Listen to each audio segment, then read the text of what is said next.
কারো ভালো কেউ দেখতে পারে না। হ্যাঁ বন্ধুরা, ঠিকই বলছি, কারো ভালো কেউই দেখতে পারে না, শুধুমাত্র ভিডিও বানাই বলে কত লোকে কত কিছু বলে। তো যাই হোক, আমি কারো কথায় কান দেই না। তো হ্যালো এভরিওয়ান, কেমন আছো তোমরা সবাই? আশা করি সবাই খুব ভালো আছো। চলে আসলাম একটা ভিডিও নিয়ে, আজকে একটু বড় ভিডিও নিয়ে এসেছি। তো আমার ব্লগ ভিডিও করতে খুবই ভালো লাগে, কিন্তু ক্যামেরা ধরে দেওয়ার কেউ নেই, তার জন্য করতে পারি না। তো আজকে আমি একা একাই করেছি।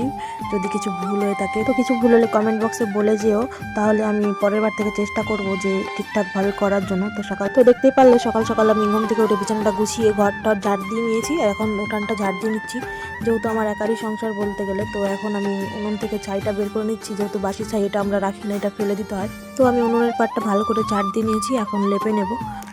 তো আমি অত ভালো লেপতে পারি না, যেটুকু পেরেছি সেটুকুই করেছি।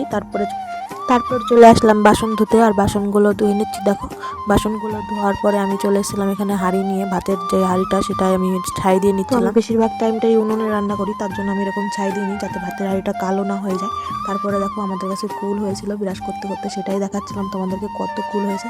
আর এখানে আমাদের ড্রাগন গাছ। তো আমি বিরাস করে মুখ ধুয়ে ঘরে চলে এসেছি। ঘরে এসে নাইটিটা চেঞ্জ করে নিয়েছি, কারণ যেহেতু সকালবেলা আমি চান করি না, আমার শরীর খারাপ হয়ে যায়, তার জন্য আমি বাসি নাইটিটা চেঞ্জ করে অন্য একটা পরে নিয়েছি। তারপর একটু জল খেয়ে নিলাম, আর জল তো এখন যাবো চা করতে। চা না খেলে তো আমার দিনটাই শুরু হয় না।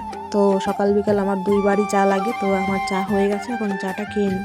তো আমার চা খাওয়া কমপ্লিট, এখন আমি বসে পড়বো একটুখানি কাজে, যেহেতু আমি ভিডিও ছাড়া অন্য কাজও করি। তো আমি সেটা তোমাদেরকে পরে বলবো। আমি যেহেতু সেলাই মেশিনেই কাজ করি, সেই কাজ শেষ করে একদম চান টান করে রেডি হয়ে পুজো দিতে বসে পড়েছি।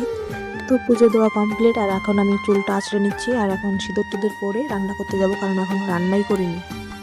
তো তোমাদের কার কার আমার মতো ভিডিও বানাতে ভালো লাগে একটু কমেন্ট করে বলো।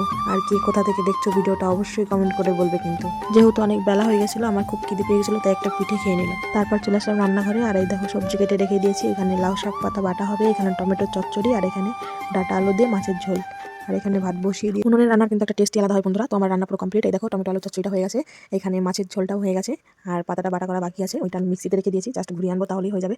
তার মধ্যে আমি দুটো চিংড়ি মাছও দিয়ে দিয়েছিলাম, খুব টেস্টি হয়। তো কেমন লাগলো ভিডিওটা অবশ্যই কমেন্ট করে জানিও, আর কে কোথা থেকে দেখছো তাও কমেন্ট করে বলো। সবাই ভালো থেকো, সুস্থ থেকো, টাটা।